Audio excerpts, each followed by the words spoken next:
Então, boa tarde, pessoal. Sejam todos bem-vindos. Vamos dar início ao segundo dia, né? A segundo dia de palestras sobre águas urbanas.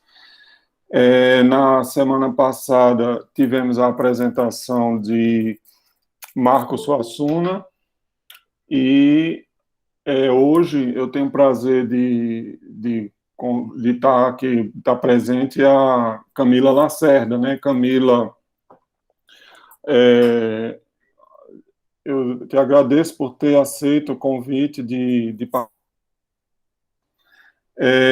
Camila, vou falar um pouco sobre uma síntese, né, do currículo de Camila. Camila Deis Rodrigues Lacerda foi graduada, graduada em Engenharia Sanitária e Ambiental pela Universidade Estadual da Paraíba, o EPB. É mestra em Ciência e Tecnologia Ambiental pela Universidade Estadual da Paraíba e doutoranda em Engenharia e Gestão de Recursos Naturais pela UFCG. E também, né, eu queria também colocar aqui que ela é membro da ONG Articulação de Revitalização do Riacho das Piabas, o ARPIA, né, que tem sido um dos nossos parceiros aí, né, e tem dado uma contribuição muito importante para esses estudos, essas experiências que têm sido realizadas no, no, nos, no, com os riachos, né, o Riacho das Piabas e os diversos corpos d'água, né, aqui de Campina Grande. Então, é um prazer contar com a presença de Camila, né, só informando também para quem está participando pela primeira vez que essa palestra, ela é uma palestra que ela surgiu a partir da ideia de criar um evento dentro da disciplina de águas urbanas, que é uma disciplina que eu leciono para o programa de pós-graduação em Engenharia Civil e Ambiental. E então estamos no terceiro ciclo, né, terceiro ano realizando esse evento, e sempre convidamos pesquisadores e professores que de alguma forma estão ligados, né, articulados com essas pesquisas sobre a água e as cidades. E aí eu vou pedir para vocês, né, durante a palestra de Camila, deixarem os áudios desligados. Depois da palestra delas, eu vou abrir para o debate, aí vocês podem participar, né? E eu tenho os alunos também, tenho também feito assim, né? A sistemática tem sido dos alunos da disciplina fazerem algumas perguntas, né? Algumas observações, algumas ideias sobre a palestra que foi apresentada, e em seguida eu vou abrir para os demais participantes, né, que quiserem também fazer perguntas e participar do debate. Então, Camila, eu passo para você e pode ficar à vontade aí, compartilhar os slides. Tá, obrigada, Mauro. Boa tarde, pessoal. Queria agradecer a Mauro pelo convite. E já chamar aqui Veneziano, que está presente. Boa tarde, Veneziano. Cátia também da Arpia estão aqui, que se as perguntas abraçarem a capacidade de Veneziano de responder, que eu sei que irão, que ele também possa participar e contribuir bastante aqui para o nosso debate. Então, como o Mauro já me apresentou, né, eu sou estudante da pós de Engenharia e Gestão de Recursos Naturais, integrante da Arpia. Queria falar um pouco primeiro da Arpia, depois eu vou colocar aqui os slides para a gente, tentar ser rapidinha, né, para a gente debater mais do que eu estar passando coisas, mas que a ONG, ela foi criada a ONG Arpia, que significa Articulação pela Revitalização do Riacho das Piabas, que é um corpo aquático aqui de uma microbacia hidrográfica aqui da cidade de Campina Grande. Ela foi idealizada, né, e efetivada já está há mais de 10 anos. O pessoal está nessa luta por justiça ambiental aqui, para o pessoal de uma região aqui de Campina Grande.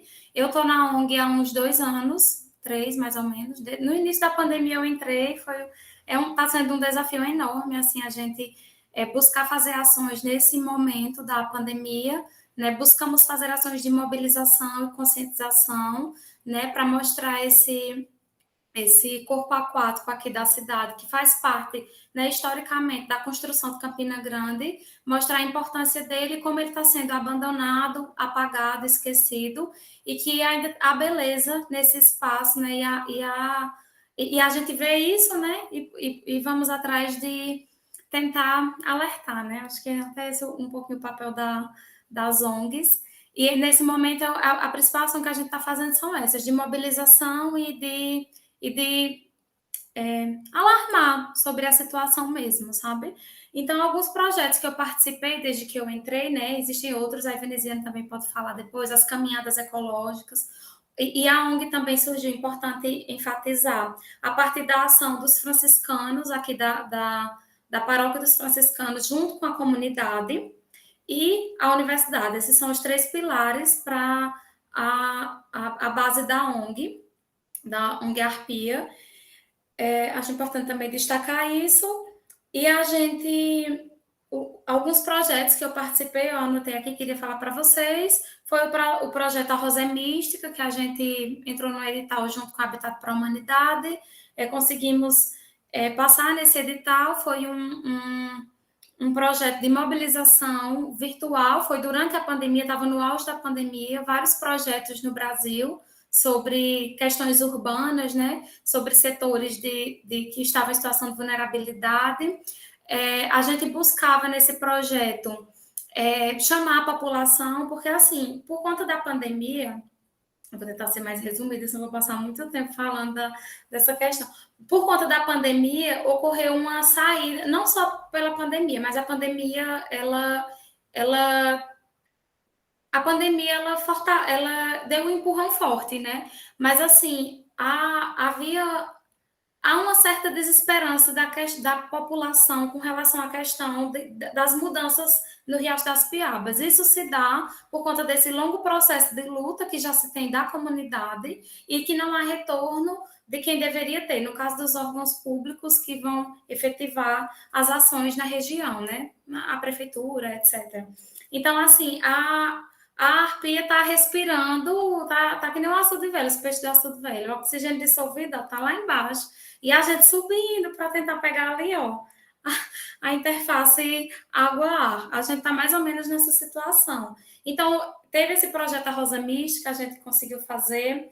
Teve a roda de conversa com os prefeitáveis no ano passado, a gente também conseguiu fazer. Convidamos todos os candidatos para assinar uma carta compromisso. Fizemos também o seminário pela revitalização do Riacho das Piabas, que Mauro participou, veneziano. Acho que tem pessoas aqui também que participaram, que eu estou lembrando aqui dos nomes. E participamos também, junto com apoio, né, com projetos com a professora Kainara e Demóstenes, oficinas de mobilização na comunidade. Inclusive, fizemos uma na sexta passada, com a professora Kainara, fomos à comunidade, armamos uma tenda, convidamos o pessoal. E, assim, sempre esse discurso que a gente está escutando, sabe, de que há 50 anos atrás era outra história, eles tomavam banho no riacho, eles viviam em um ambiente que era mais saudável, né, mais sustentável, e que hoje a situação é de descaso, é de violência, é de poluição. Então, é mais ou menos essa situação da ONG, para explicar um pouquinho para vocês. Mauro me convidou para falar sobre os ODS que eu trabalho na minha tese, né, e a conexão que ele tem para a gente trabalhar com gestão de recursos hídricos, que é o que eu faço. No caso, eu analiso a microbacia hidrográfica do Riacho das Piabas. E aqui, como vocês são, a maioria, Mauro falou, né, são engenheiros civis, acredito que se estão inseridos nessa questão da água, tenham um pouco de noção. Espero que pouco de noção com a questão da gestão dos recursos hídricos, né? A Política Nacional de Recursos Hídricos. Espero que a parte dos ODS e a minha metodologia, que eu vou passar aqui um resumo para vocês, possa acrescentar tanto para o debate como para o trabalho de vocês, quem sabe, já que vocês estão começando agora. Eu vou passar agora a apresentação, só um segundo que eu não abri o arquivo, eu fechei e não abri para passar para a apresentação.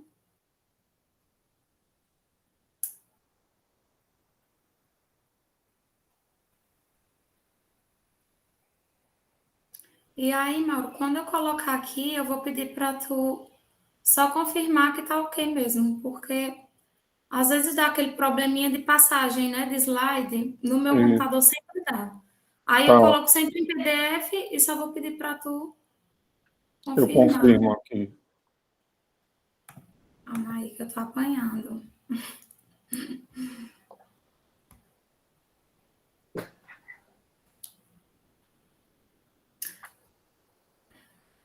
Ainda não, gente, um segundo.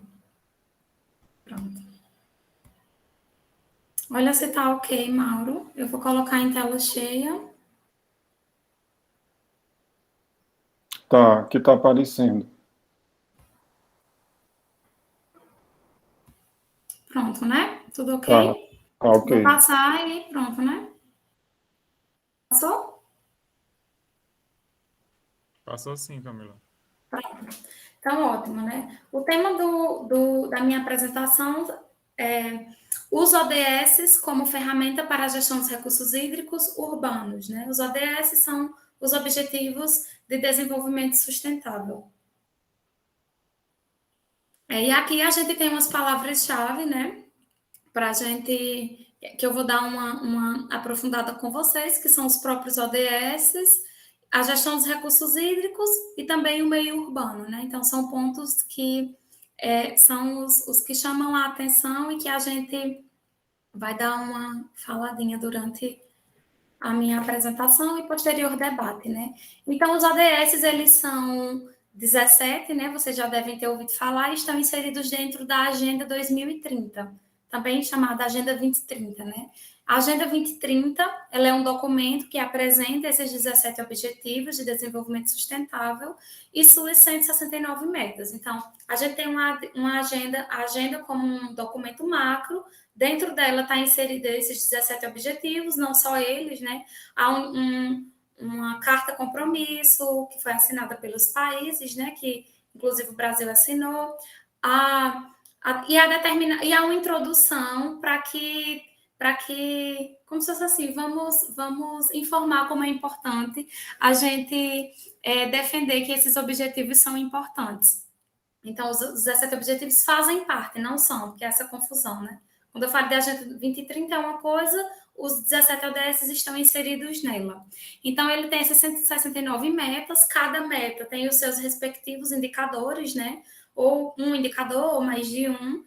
E ela é um plano de ação, a agenda, né? Com a duração de 15 anos, que vai de 2015 até 2030. Ela foi construída sobre o legado dos ODMs, né, famosos ODMs, que são os Objetivos de Desenvolvimento do Milênio. Os ODMs eram 8, e aí tem umas diferençazinhas básicas entre os ODMs e os ODS, né? Os ODMs, eles foram construídos com um grupo de trabalho da ONU, mas foi uma construção sem muito debate, então era direcionado para países em desenvolvimento, né, para sanar problemas como a AIDS, a malária, eram objetivos mais importantes, né? A pobreza, que também está inserida nos ODS. Na verdade, todos os ODMs estão inseridos nos ODS de hoje, né? Só que com uma certa amplificação, até pelo número, né? A gente vê que houve um aumento do debate e especificação. Por exemplo, a água. A água dentro dos ODMs, ela estava inserida dentro do objetivo sobre meio ambiente. Então, a gente sabe que o meio ambiente é complexo e amplo, né, e tem vários aspectos. No caso dos Objetivos de Desenvolvimento Sustentável, a água ganhou um objetivo próprio. Então, assim, por entender a complexidade só dessa questão da água, né, que está conectada com vários aspectos, foi-se a partir de um debate que os ODS tiveram, né, para sua implantação, que foi muito mais amplo, não foi só um grupo técnico da ONU, uniu-se a sociedade civil, empresas também. Então, foi uma coisa que abraçou um debate maior, e os ODS, eles têm como objetivo uma coisa... todos os países, né, os em desenvolvimento e os que estão em desenvolvimento e os que são ditos como desenvolvidos, né? Essa nomenclatura gera um pouquinho de polêmica, mas eu vou utilizá-la.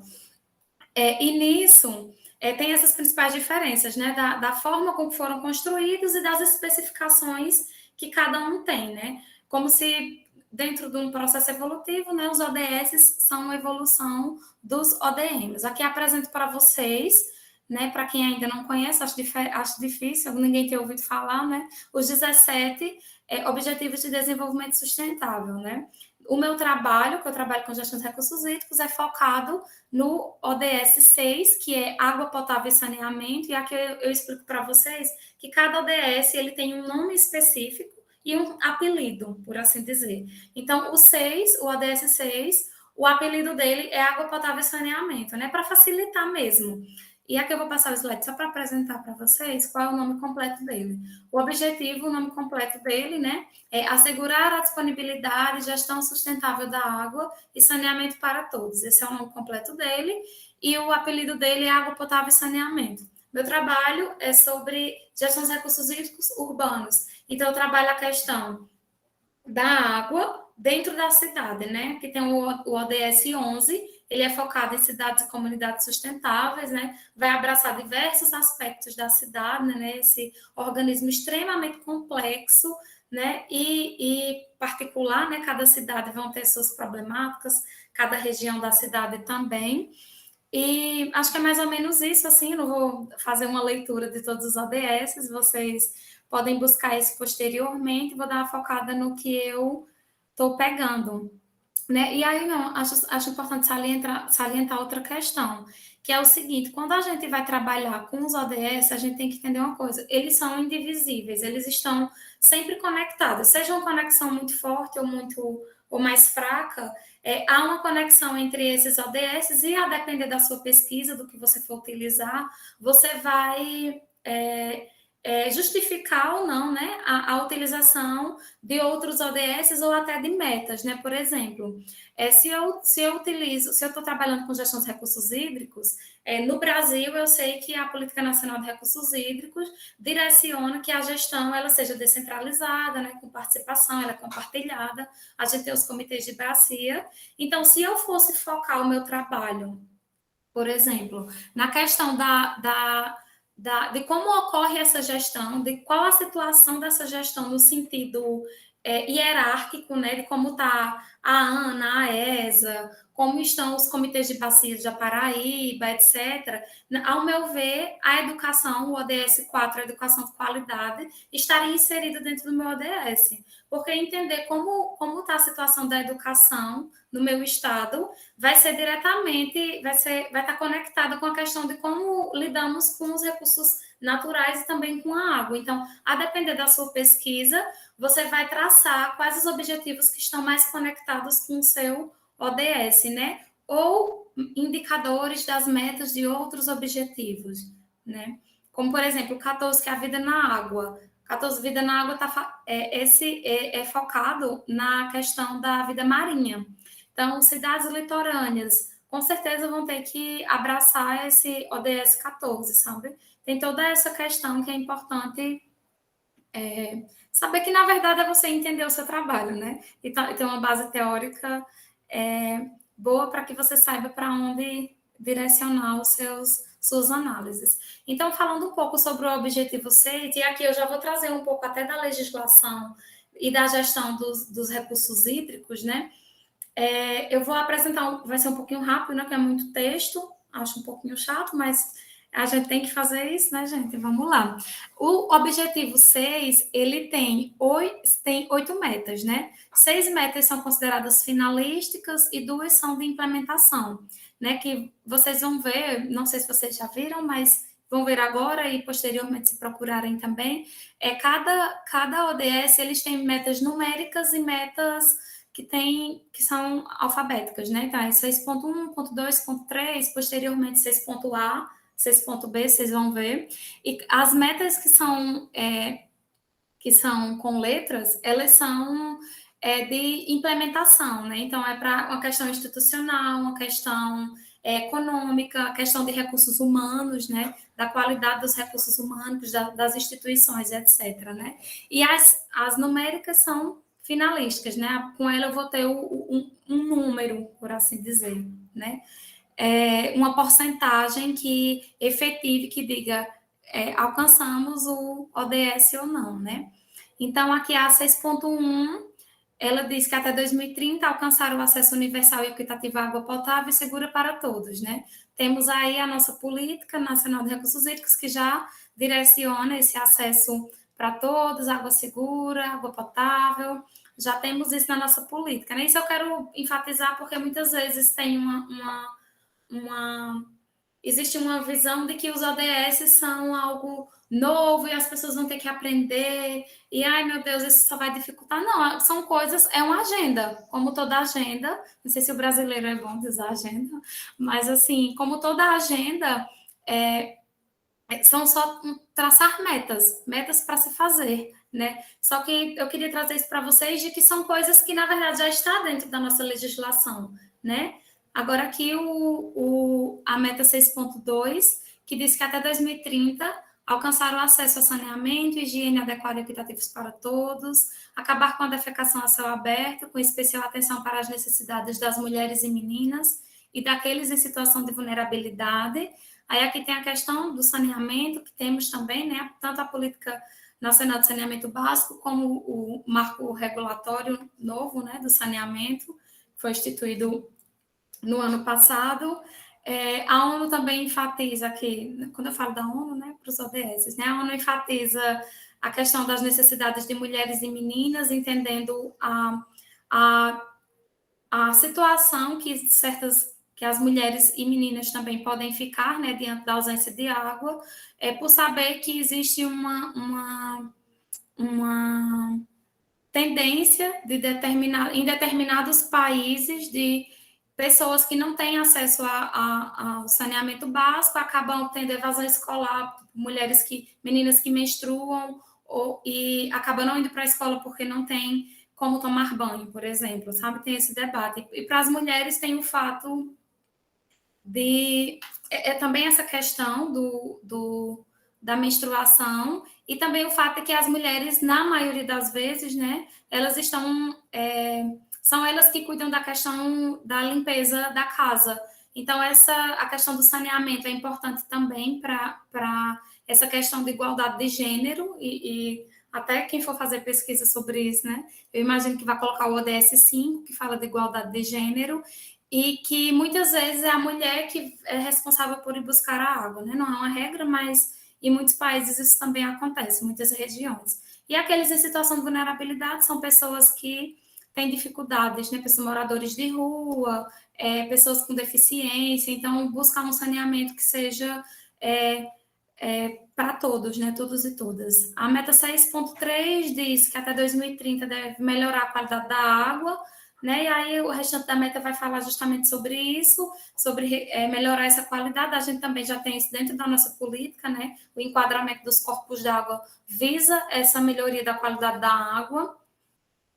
A meta 6.4 visa melhorar a eficiência do uso da água, né? Retirada sustentável, gestão pura, falando também sobre a questão da escassez da água. Então, a gente que é de uma região que sabemos que falta gestão, falta investimento em tecnologia para a nossa região, né? Para a eficiência do uso da água e do reuso também.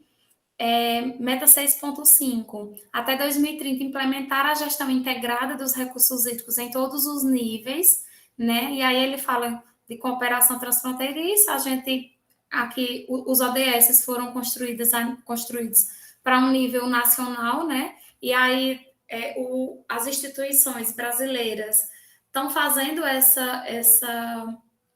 essa modificação e adaptação à realidade do nosso país, e sabemos que quando a gente fala de questões globais, é no local que se tem ações, e que também há instituições que fazem as adaptações dos indicadores dos ODS a níveis municipais, né? A gente tem isso. Quando a gente fala de cooperação transfronteiriça e de gestão de recursos hídricos, né, a gente sabe que a unidade de gestão é a bacia hidrográfica, que ela extrapola os limites territoriais dos municípios, estados e também dos países, né? Então, observar essa implementação da gestão integrada.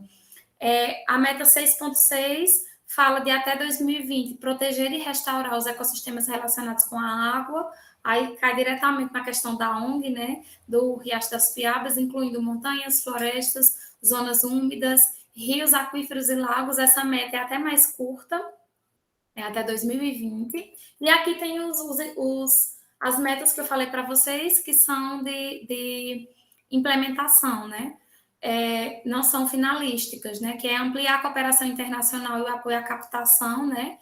Para países em desenvolvimento, captação de tanto financeira como de qualidade técnica. Apesar que eu acho que a gente não precisa de qualidade técnica, não. Nós aqui, tanto na Paraíba como em outras regiões, estamos aqui só com técnicos, né? Temos capacidade, sim, de cuidar dos nossos problemas relacionados com a água, né? Nesse caso aqui, se a gente fosse falando, por exemplo, do Riacho das Piabas, dessa meta de cooperação, a gente vai falar sobre, no caso Campina Grande também, mas eu vou falar do Riacho, a gente vai falar sobre como Campina Grande dialoga com as outras cidades que fazem parte da microbacia hidrográfica do Riacho das Piabas, como a AESA, que é a nossa agência de águas, dialoga com a questão dos recursos hídricos urbanos, né? Como isso é colocado nos planos, né? Estava recentemente acontecendo a revisão do plano estadual de recursos hídricos aqui da Paraíba. Tive a oportunidade de ir numa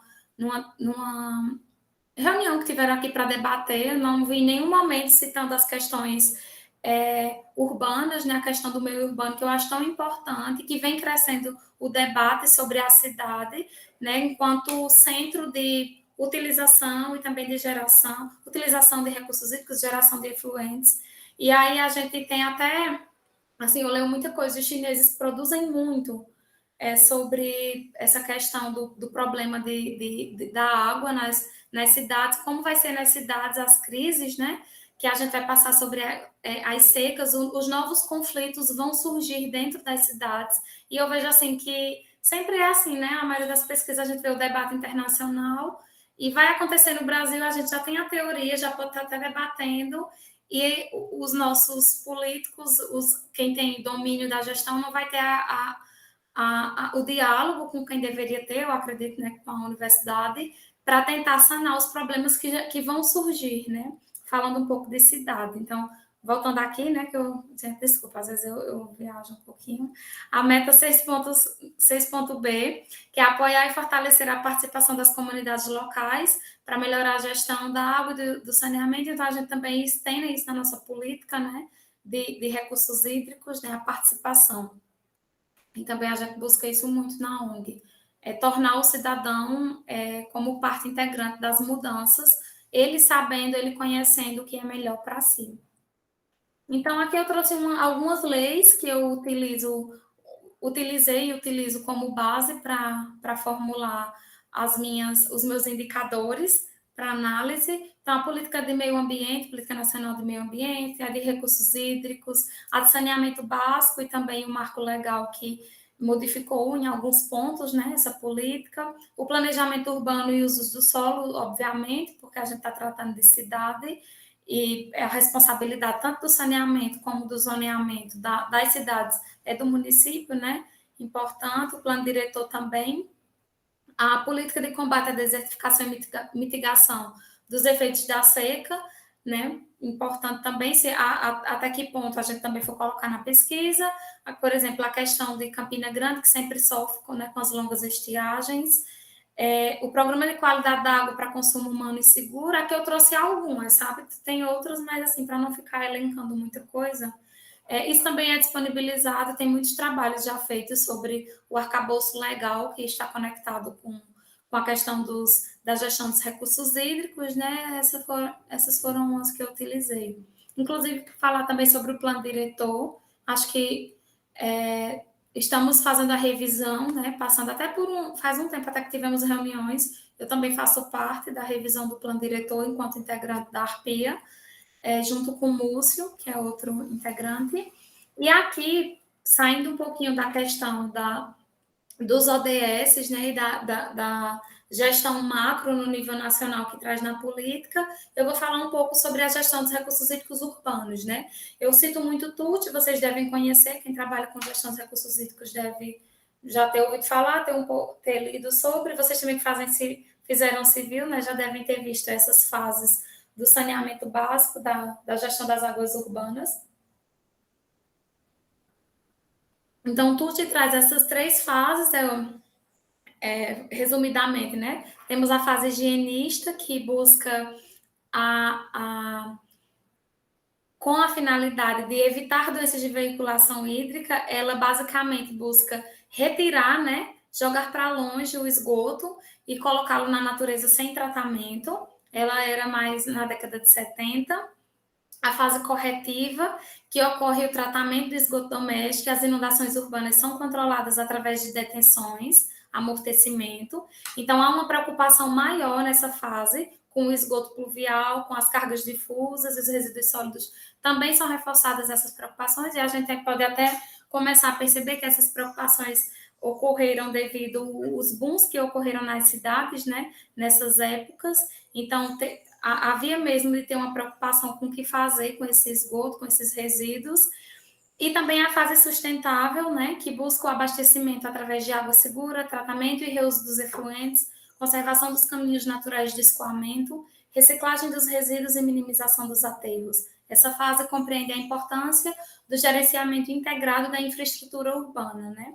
E aí, Tucci também afirma que no Brasil a gente tem mais ou menos, algumas regiões estão ainda na fase higienista, só com essa retirada, né, esse distanciamento dos problemas, né, e alguns estão na fase corretiva. Poucas cidades estão na fase sustentável, né, fazem essa busca de fazer uma gestão realmente integrada, a gestão dos recursos hídricos, o uso do solo, e estamos nessas 2 fases, a higienista e a corretiva, né? Aqui em Campina Grande a gente pode ter um pouquinho de noção de qual fase estamos, em alguns pontos higienista, outros corretiva, e aí essas questões estão diretamente conectadas com a qualidade de vida, né? É importante também enfatizar, quando a gente está falando de saneamento básico, a gente está falando de qualidade de vida. Quando a gente não tem saneamento básico de qualidade, aumenta-se o índice de doenças, aumenta-se a defasagem escolar. Se a gente for fazer uma análise, a maioria das regiões que o saneamento básico é baixo, ela tem IDH baixo, ela tem mais problemas de saúde, né?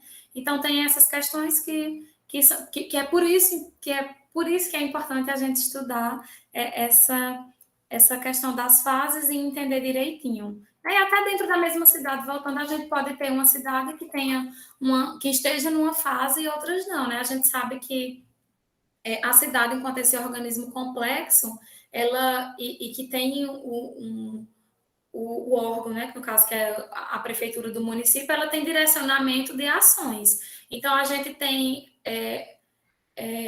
TUT também que fala da cidade formal e da cidade informal, né? A cidade formal como sendo aquela que é vista, que é direcionada às ações, né, para aquela, e a cidade informal, que é aquela que se vira, que a população vai dando um jeito, né, que é o que inclusive acontece muito com a questão do Riacho das Piabas, né? A população fazendo pontes, é a população dando jeito, os próprios freios, para um local que está invisibilizado, né? Que está de forma informal, assim.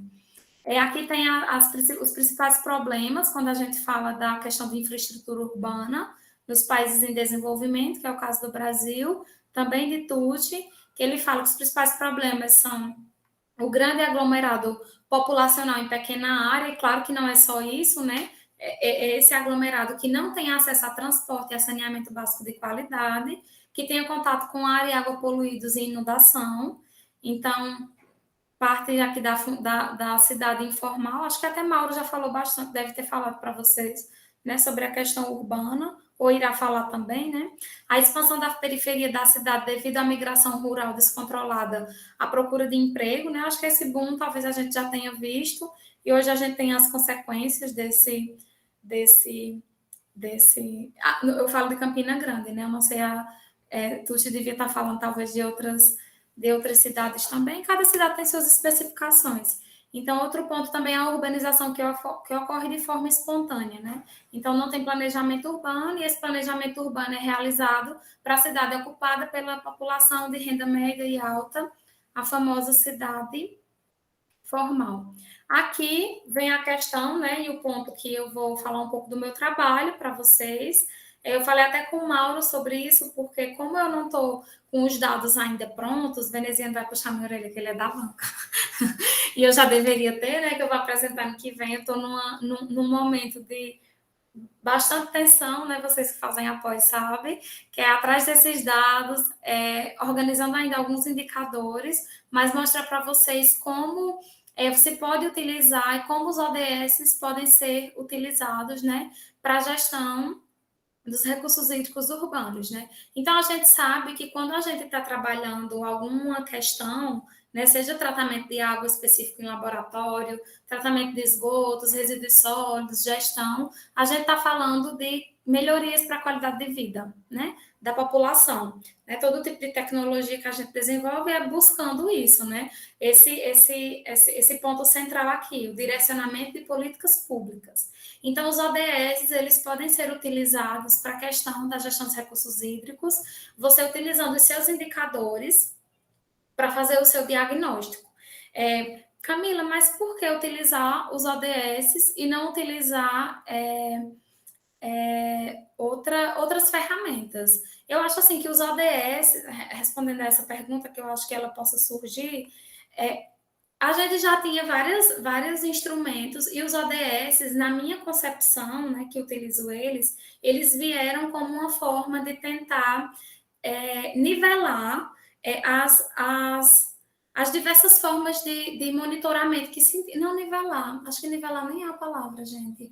Não é nivelar, é tentar tornar mais igualitário essas análises. Não que seja mais correta, nem parte desse pressuposto, mas no sentido de que, às vezes, a forma com que o Brasil analisa o saneamento básico é diferente da forma com que Campina Grande analisa o saneamento básico, que é diferente da forma que Santa Inês, que é a minha cidade no sertão da Paraíba, analisa o saneamento básico. E não que os ODS não possam ser codificados, né? Os ODS foram colocados para que houvessem modificações de cada realidade. Por exemplo, o Brasil é um país tropical que tem incidência de doenças tropicais, como a dengue. Então, a dengue não está inserida dentro dos indicadores de sustentabilidade a nível global. Ela não está inserida. Mas quando o IPEA, né, que é o Instituto de Pesquisa Espacial e Aplicada do Brasil, colocou, junto com outras instituições, o IBGE, a ANA e várias outras instituições que estão fazendo essas modificações dos ODS, eles modificaram esses ODS a nível nacional, foi colocada essa questão. Então, a Confederação Nacional dos Municípios também fizeram modificações para que esses ODS fossem... quando eu falo dos ODS, gente, eu estou falando dos indicadores, tá? Só para deixar claro. Para que os indicadores desses ODS fossem utilizados a nível municipal, sabe? Então, tem toda uma forma que... não vou dizer que vai ficar igual, porque cada cidade também pode ter sua particularidade, entender a cidade litorânea, a cidade que tem um bioma que está em processo de desertificação, a cidade que está na floresta amazônica, cada cidade vai ter sua particularidade, mas elas vão ter uma base. Então, eu acho que esse foi um dos principais objetivos e que eu acho que seja uma coisa importante para se utilizar os ODS. Outro fato também é que a gente está tentando impedir um colapso, né? Acho que a ONU tenta sonhar para impedir um colapso energético, ambiental, que a gente está tendendo a chegar, né, por conta da forma com que utilizamos. Os ODS também buscam fazer essa análise da situação, esse diagnóstico, para que a gente evite problemas que não tenham como serem revertidos, né? A gente sabe que há problemas ambientais que têm reversão, mas há também um limite. Então, a utilização desses indicadores dos ODS para que se faça o diagnóstico, a partir desse diagnóstico, eu vou ter a situação daquela região, daquele local, né, que foi o meu objeto de estudo, e aí vou direcionar as ações, né, as políticas públicas e fazer um monitoramento constante, porque os meus ODS e as formas com que eu busco as informações, né, já estão construídos, eu faço esse monitoramento e busco as melhorias, né? Aqui eu trago para vocês, eu tinha mostrado para vocês as metas, né, a nível global, que a ONU tinha direcionado. Eu trago aqui, eu só trouxe 2 metas, né, para não ficar também muito cansativo. Se vocês também quiserem, eu posso passar esse documento para vocês, que é da Confederação Nacional de Municípios. Foi um documento criado com os indicadores, as metas e os indicadores direcionados para os municípios, né, como eles podem fazer essa análise. E aqui eu tenho os exemplos da meta 6.1 e 6.2, a 6.1, que é o percentual de pessoas com acesso à água, né? Então, aí fala da rede pública, poço nascente e outros, né? E aqui tem os respectivos indicadores dessa meta, né? Percentual de pessoas com acesso à água. E aí, nisso, teria-se os dados, né? E faria-se uma análise de como está a situação, né? Dessa meta até 2030, se teria a capacidade, né? Tanto financeira, estrutural de ser efetivada. É mais ou menos, assim, de uma forma simplificada, é mais ou menos isso que eu estou fazendo com o meu trabalho, sabe, gente? E aí aqui eu tenho os dados da microbacia hidrográfica do Riacho das Piabas, que eu trouxe a título de curiosidade. Espero que no ano que vem eu possa vir com o trabalho pronto. Eu já vou trazer os dados para vocês direitinho, a gente faz uma análise. E a microbacia hidrográfica está inserida na subbacia do médio curso do Rio Paraíba, com a área de 3.659,83 hectares, e o seu território se estende por 3 municípios, né? Puxinanã, Lagoa Seca e Campina Grande. Ela apresenta a montante um setor principal rural, com atividades pastoris e agrícolas, fragmentos de florestas secundárias, trechos sem vegetação, ripar e construção de pequenas barragens não regulamentadas, e no trecho médio a jusante, apresenta setores urbanizados, né, que é Campina Grande, e ou canalizados, com moradias irregulares em zonas de proteção permanente e poluição hídrica. Até para acrescentar aqui, estou citando veneziano, que está aqui presente. Aqui eu trouxe dois pontos do Riacho das Piabas, só para a gente ter uma visualização. Não sei se todo mundo é de Campina Grande, se vieram para Campina Grande, né, por conta da pandemia. Aqui é o canal que a gente chama de canal, né, mas é o Riacho das Piabas. Aqui está até Félix, o secretário de Planejamento, e Ruiter, que também Ruiter da Defesa Civil. É um ponto do Riacho das Piabas, né? E aqui tem-se... Essa foto foi tirada sexta-feira passada. É a parte que não está canalizada do Riacho das Piabas. A gente vê um processo de eutrofização enorme, né? Nessa região tem até... Vocês estão vendo uma coisinha branca bem no meio? É um cavalo, gente. Exatamente.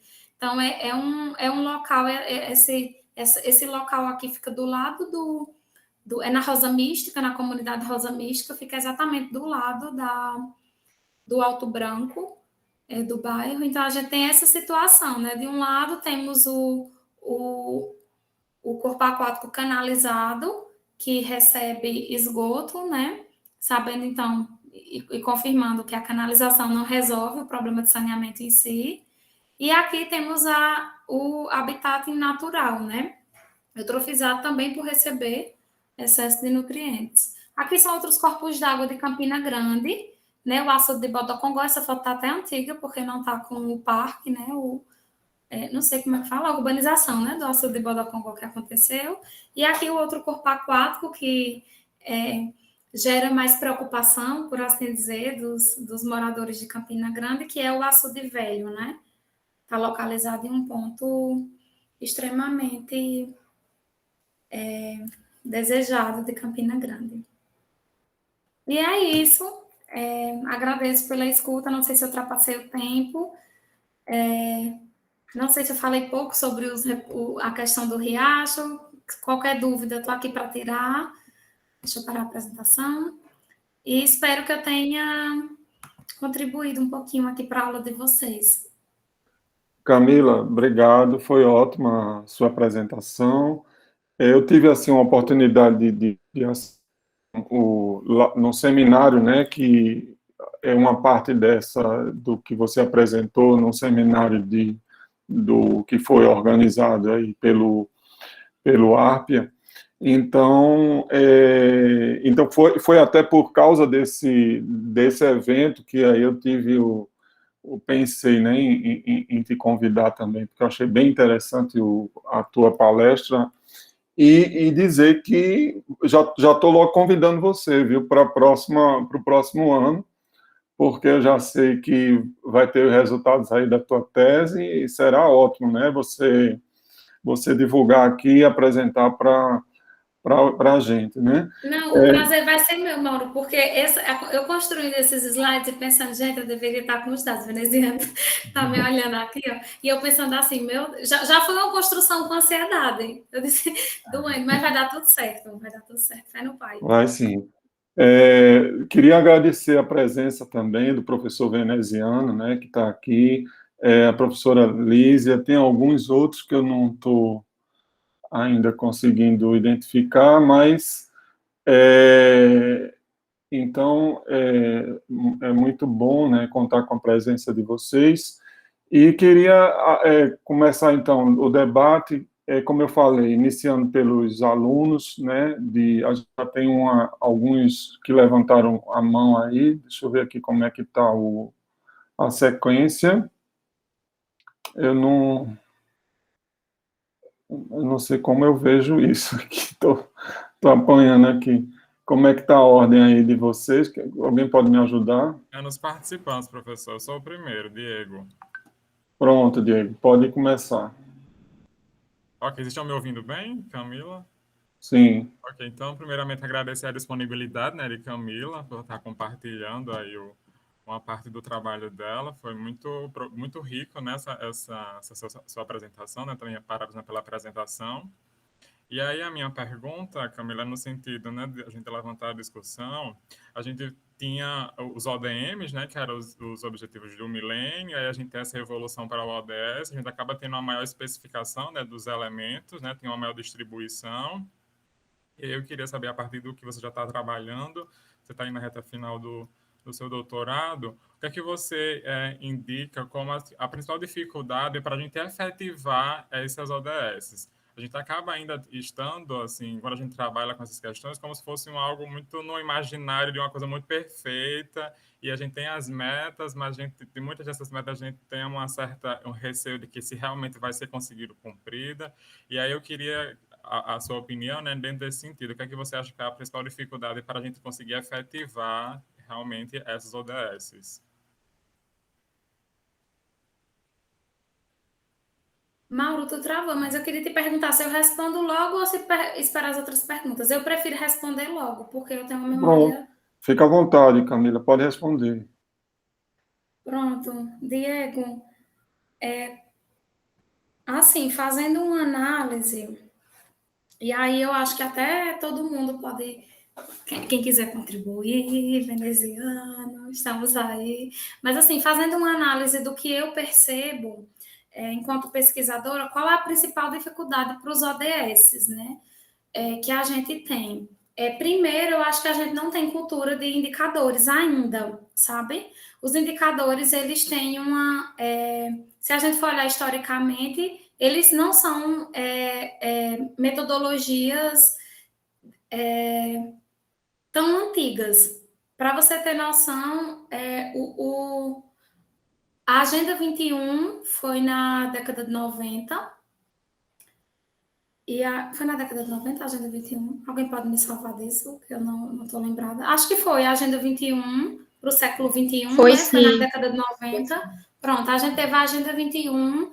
E quando houve a efetivação dos ODMs, E na Agenda 21 houve esse boom de indicadores, né? Que a ONU quis puxar os indicadores. Por que a ONU quis puxar esses indicadores? Eu vou chegar na tua pergunta, na tua resposta, viu? Eu estou fazendo aqui a introdução. Por que a ONU quis chegar nesses indicadores, né? Na minha concepção, na busca e no desejo de que a gente tenha diagnósticos. Porque todo mundo que vai fazer um trabalho, a gente tem que ter um diagnóstico básico daquela situação, daquela região. A gente, como pesquisador, sabe disso. Muitas vezes parece que as ações políticas elas não são baseadas em diagnósticos, elas são baseadas em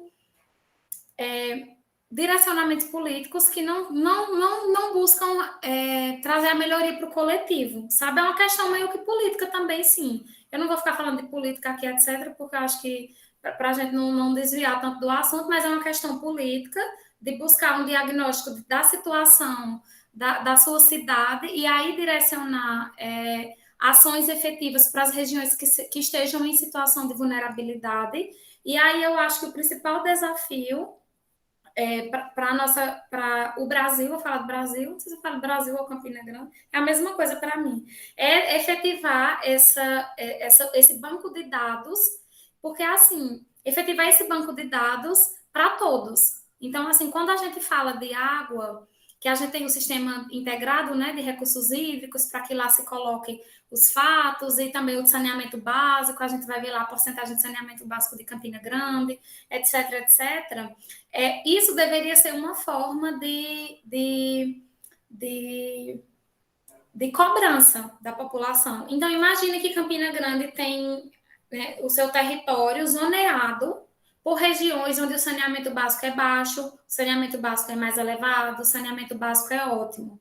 Então, a dificuldade, eu acho que se dá em, primeiro, fazer esse diagnóstico e utilizar esses indicadores para efetivar esse diagnóstico e depois efetivar. Para mim, hoje eu vejo como uma questão política, claro que é econômica também, porque tem municípios que não têm condições de efetivar ações, sabe? Tem municípios pequenos que não têm. A maioria dos municípios do nosso país são pequenos. Mas a maior dificuldade que eu vejo é o interesse político, porque sabemos que as prefeituras têm, sim, equipes capacitadas. A Campina Grande tem uma equipe de arquitetos capacitadas, de advogados capacitados, para que seja direcionado efetividade para buscar esses diagnósticos e depois as ações. Então, por exemplo, eu vi recentemente...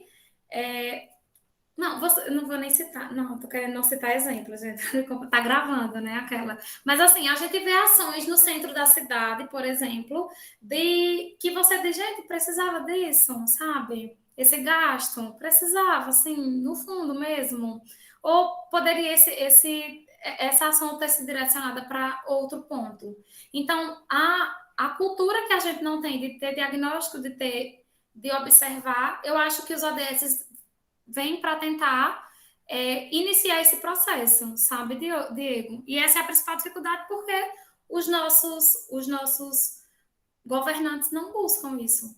Eu, sinceramente, eu fico pensando, e é o que eu acredito na ONG, vou até te falar já, que só assim, é só uma mobilização popular, só as pessoas se unindo para cobrar, para ir atrás, e é cansativo também, eu às vezes me canso muito, mesmo assim estou lá.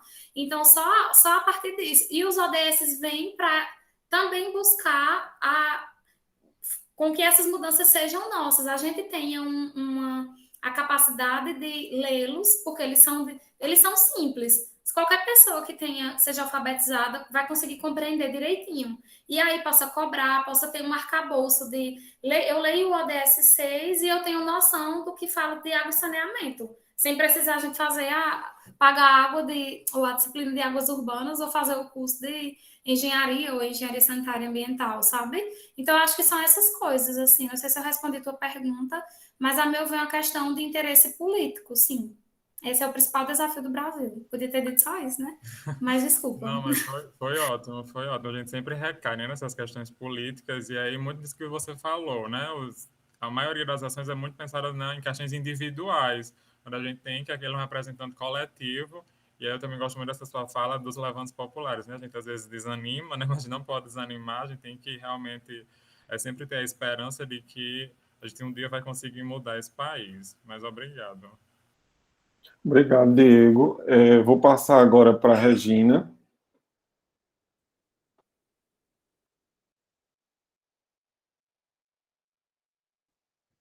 Alô, Regina? Acho que ela não está me ouvindo. Eu acho que a internet dela caiu, professor, que ela deu uma saidinha aqui agora. Ah, foi. Então, vamos passar para o próximo, né? Igor. Desculpa, eu tive um probleminha com a minha conexão aqui. Tá bom. Pode Primeiramente, parabéns pela palestra, foi incrível. Eu tenho uma perguntinha com relação ao indicador referente à proporção da população que utiliza serviços de água potável gerenciados de forma segura.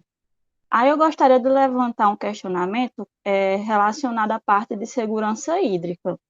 Recentemente, nós enfrentamos aqui na Paraíba uma crise hídrica, né, que causou uma redução bastante intensa dos volumes dos mananciais. Isso acabou comprometendo, né, o abastecimento de várias cidades, principalmente aqui no sertão paraibano. Então, nesse contexto, eu queria saber como a ODS ela poderia se posicionar para abrandar essas problemáticas decorrentes da crise hídrica. Regina, na verdade, a questão dos ODS, ela não vai direcionar a solução, ela vai direcionar o diagnóstico para monitorar. As soluções vão ser locais, sabe? Então, assim, como no teu caso, primeiro te informando isso, mas, e claro, assim, por exemplo, se eu fosse trabalhar com gestão de recursos hídricos no sertão da Paraíba, né, eu iria especificar mais ainda a questão da seca, né? A questão da vulnerabilidade hídrica, né? A escassez hídrica da região. Aí, nesse caso, eu acho que... Mas como tu perguntou basicamente como fazer para melhorar essa questão, né? Da seca e da escassez da qualidade da água, etc. Eu acho que o problema que a gente tem, e recai sobre isso, olha aí que interessante, recai sobre essa questão da gestão, né? Como é a nossa gestão? Porque esses níveis de... Claro que a gente tem a seca, né? Os níveis de água vão cair porque a gente tem a seca como um evento que é natural aqui na nossa região. A gente tem a seca, realmente vai haver excesso de evaporação, diminuição do volume, e aí vai ter um problema. Mas aí a gente tem que pensar o seguinte, porque sabendo que a gente é um estado que tem uma fragilidade hídrica, sabendo que a gente tem agência de água, a gente tem comitês de bacia, pelo que eu sei, assim, que eu participei da reunião do Plano Estadual de Recursos Hídricos, pelo que eu entendi, haviam comitês ativos, eu não conhecia, mas pelo que eles falaram lá, eu perguntei sobre isso, eles disseram que há comitês ativos. A gente tendo o arcabouço que a lei nos implica, né? Temos a AESA, que é a agência estadual, porque a gente não tem um sistema de gestão efetivo. Se a gente for analisar, e eu não gosto de comparar, mas assim, comparando um ponto, não comparando os dois, cada local é cada local. O sistema de gestão de Israel é baseado em dados. Eles sabem o quanto evapora, eles sabem o quanto é direcionado para irrigação, eles sabem o quanto volta para reuso, e aí eu lembro até na reunião que eu estava nessa reunião sobre o Plano Estadual de Recursos Hídricos, que faz pouco tempo, gente, faz assim, estou falando isso faz um mês, eu acho. Um dos responsáveis pela apresentação do plano, que eu não me recordo do nome dele, mas ele trabalha na ESA, ele falou que as cidades que vão receber o Rio São Francisco vão passar por esse processo bem detalhado de gestão. Vai saber o quanto está evaporando, o quanto está saindo, o quanto está entrando. Porque quando chegar em um determinado compartimento lá, né, que eles olharem a vazão e a vazão estiver muito abaixo, vão saber que está havendo roubo, etc. Né? Ainda vai ter. Então, por que a gente não tem isso para todos os locais da nossa região? Para, a partir disso, a gente saber quais tecnologias que a gente vai colocar para na nossa região. Porque, assim, a gente sofre com a seca. A gente tem a seca mas a seca não precisava nos definir.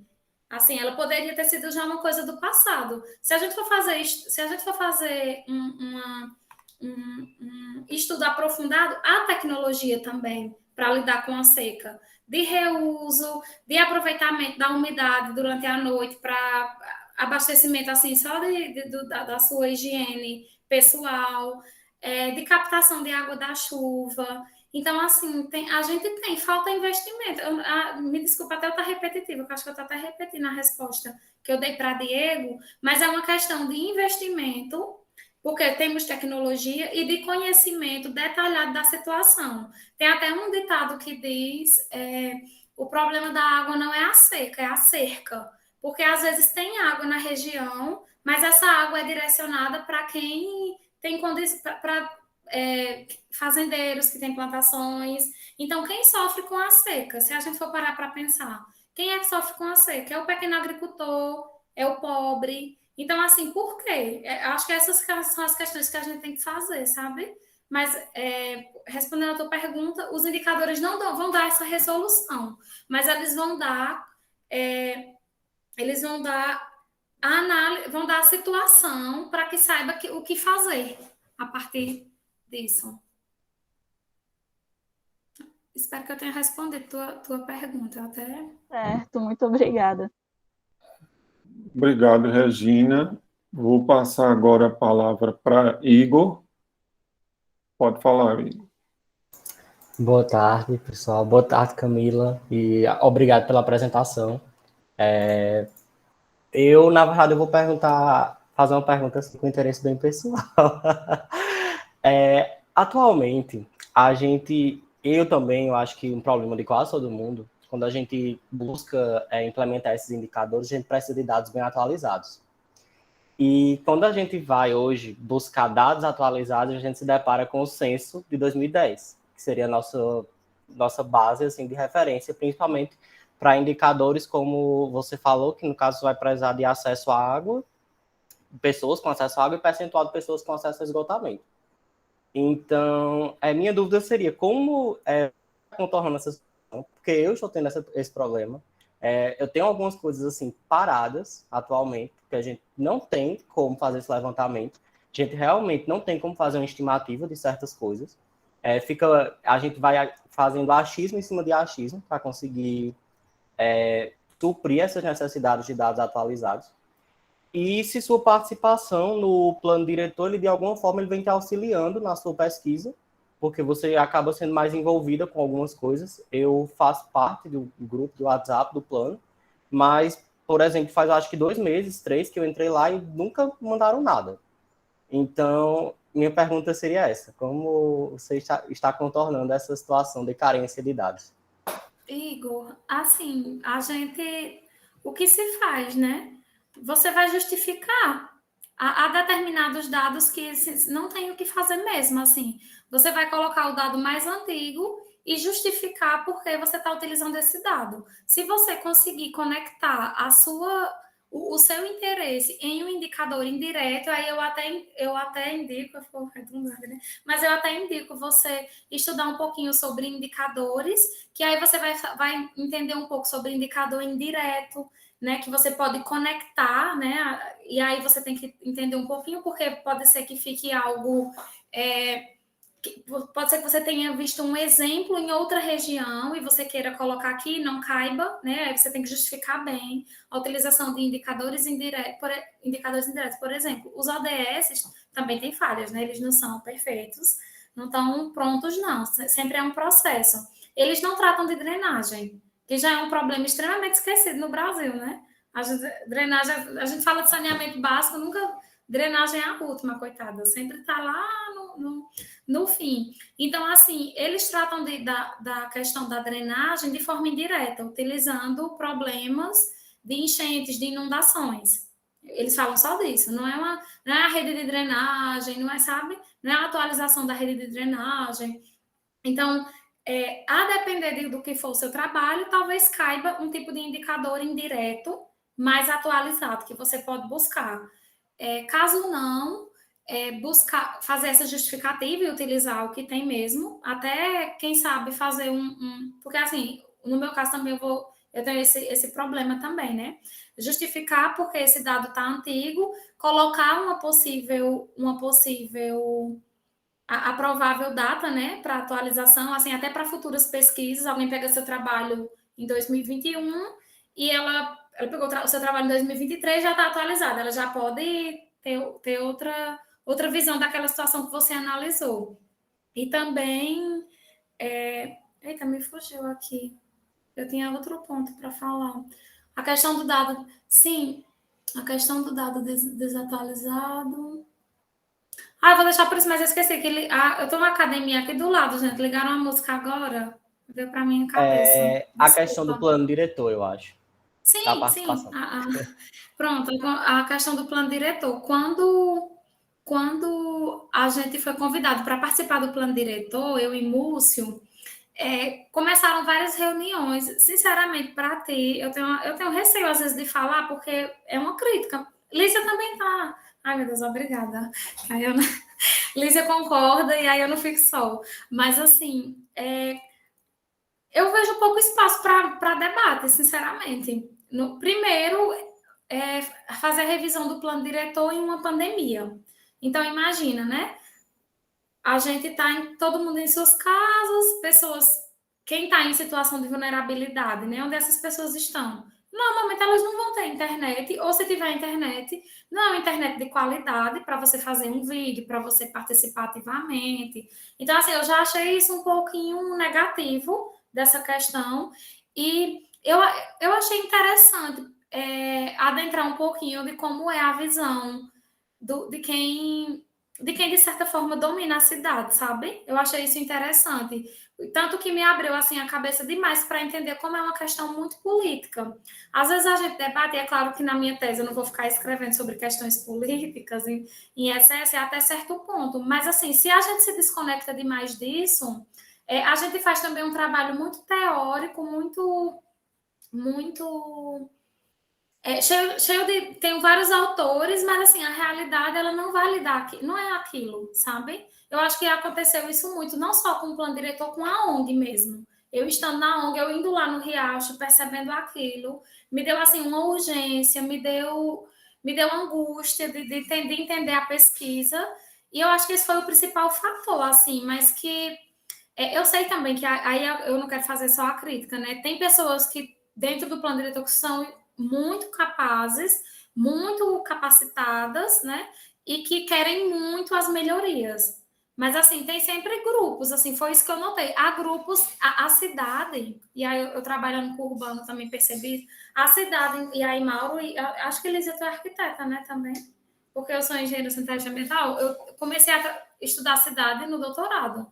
A cidade ela é um ambiente de disputa, gente. O tempo todo, assim, a gente pensa que é por acaso. Ai, não tem isso de por acaso. Não existe por acaso, e muito menos dentro do sistema capitalista. Tudo é definido. Então, está sendo disputado esses espaços de locais bons, locais ruins, etc., o tempo todo. Então, o plano diretor, para mim, foi um palco disso, de visualizar esse espaço de disputa que é a cidade. E, claro, eu, enquanto homem, estava querendo puxar para a questão ambiental, né, para as melhorias. Então, acho que eu tive essa amplificação, essa visão dessa situação da realidade, que não é fácil, mas assim, tá tudo bem também. Vamos atrás, né, de buscar melhorias. Não tem muito o que fazer, não, Igor.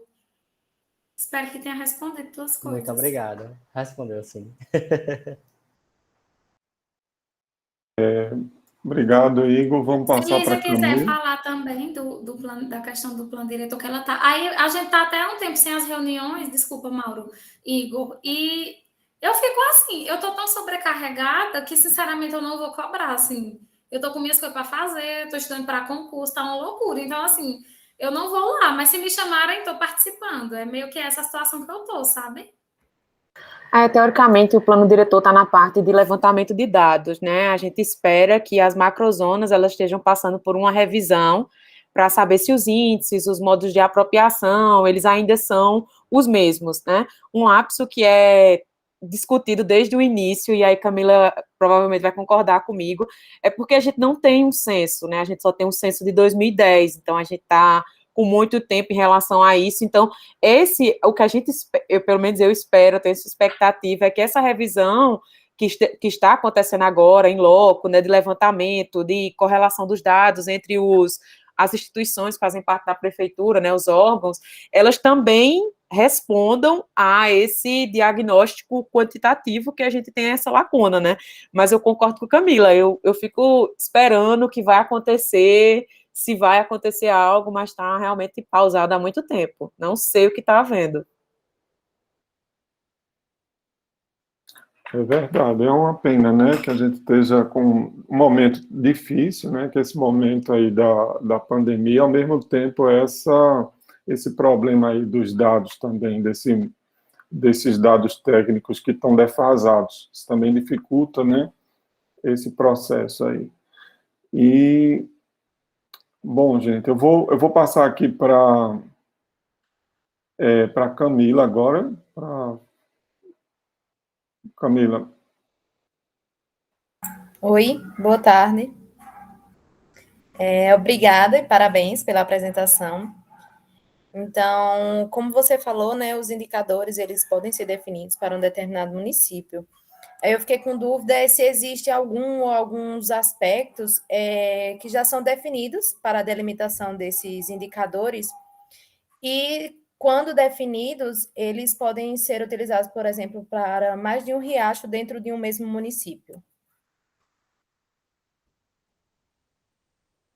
Pronto, Camila, vou fazer essa pergunta porque toca justamente num problema que eu estou hoje. Assim, eu estou esperando a reunião com Fátima para a gente sentar e conversar um pouco sobre essa questão dos dados a nível da microbacia, né? Porque, assim, como eu falei, foi até o outro menino que esqueci o nome dele, já perguntou sobre modificação de indicadores, né? A gente pode ter alguns tipos de indicadores que a gente mesmo vai adaptar, nesse caso de análise de gestão, como não é um local muito grande, a bacia hidrográfica do Riacho das Pedras não é uma bacia tão grande, há determinados indicadores que eu posso vir a modificar dos que já existem naquela Confederação Nacional dos Municípios, eu posso modificar, né, e validá-los também para que eu especifique para uma microbacia, sabe? Quando a gente for fazer essa modificação para validar esse indicador, ele pode sim ser utilizado para outras bacias hidrográficas. A questão só é aquela clássica de que se as bacias têm a mesma situação, assim, ou muito próxima, né? Eu acho que eu não encontrei. Eu já encontrei vários trabalhos, obviamente, que tratam de análise de bacias hidrográficas, mas especificamente bacias hidrográficas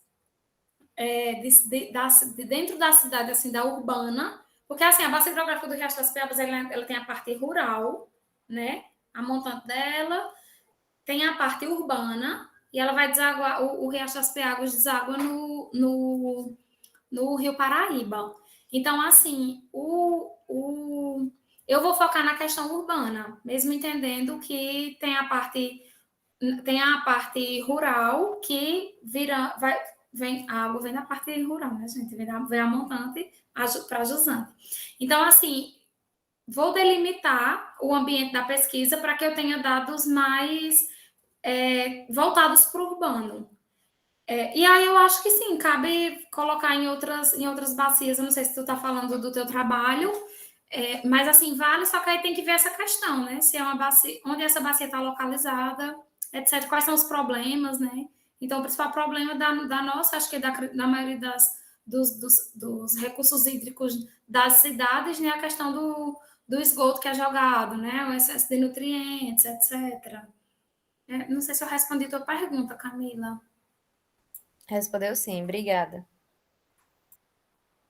Porque eu não vou responder tanto, porque é uma coisa que eu estou em dúvida também para falar com Fátima, assim, é um dos meus pontos, assim, os indicadores que eu estou com. E eu acho que isso é até bom, né, Camila, essa discussão, porque são duas Camilas, né, que estão falando aí. Eu estou falando com Camila Lacerda agora. É interessante esse debate exatamente para isso, até para alguns pontos aí do teu trabalho, sempre ajuda, né? O objetivo também é esse. Então, eu vou passar agora para quem está na ordem aqui, é Sabrina. Boa tarde.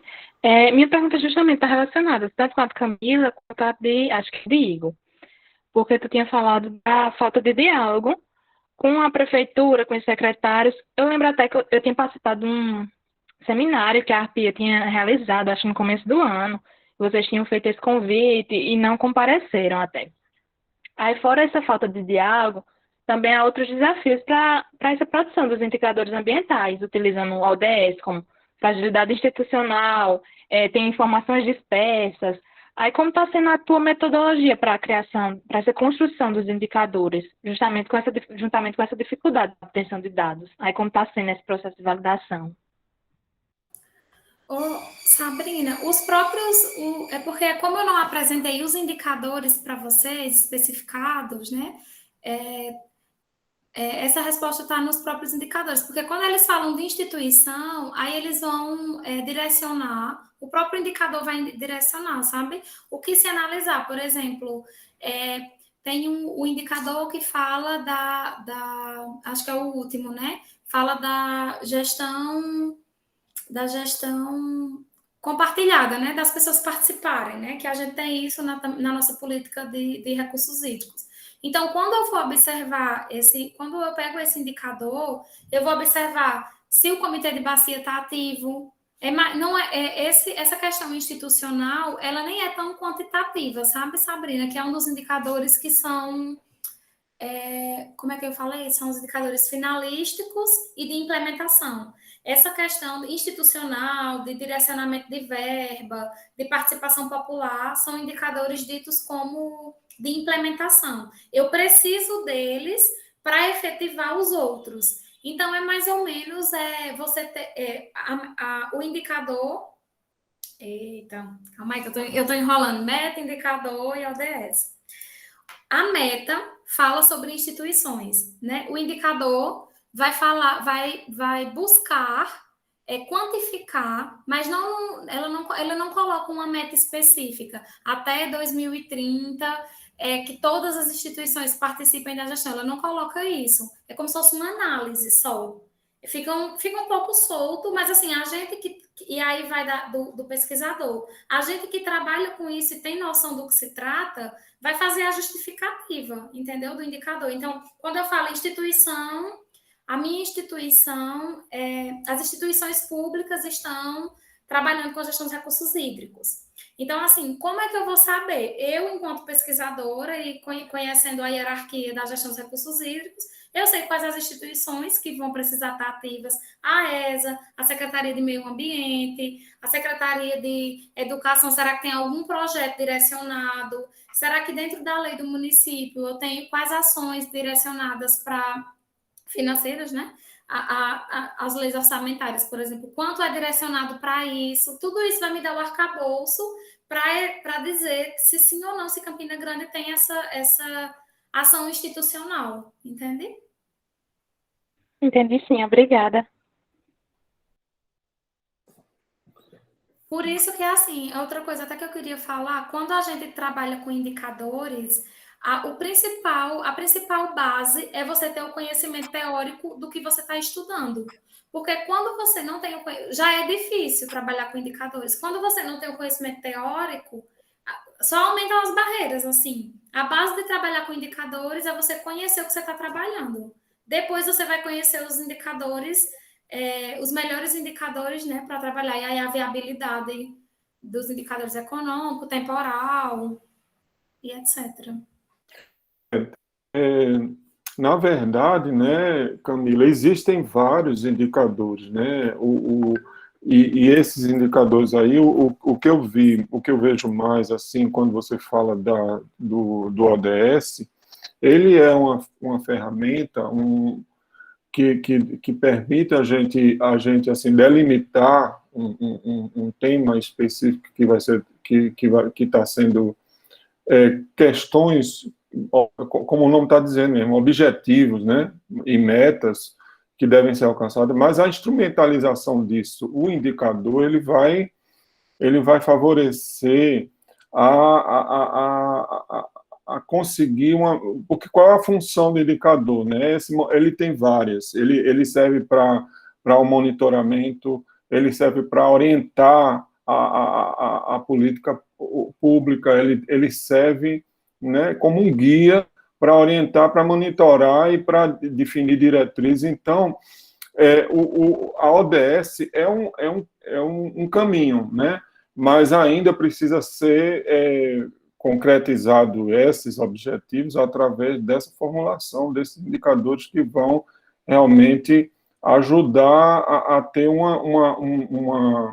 que pode ser, como você falou, quantitativos ou qualitativos, mas eles vão instrumentalizar isso, né? Vão tornar isso aí de forma mais concreta, o que é que realmente deve ser feito. Então, eu acho uma coisa interessante que está relacionada aí, que você falou também, essa questão do global e do local, né? Que ao mesmo tempo que é importante isso que a ONU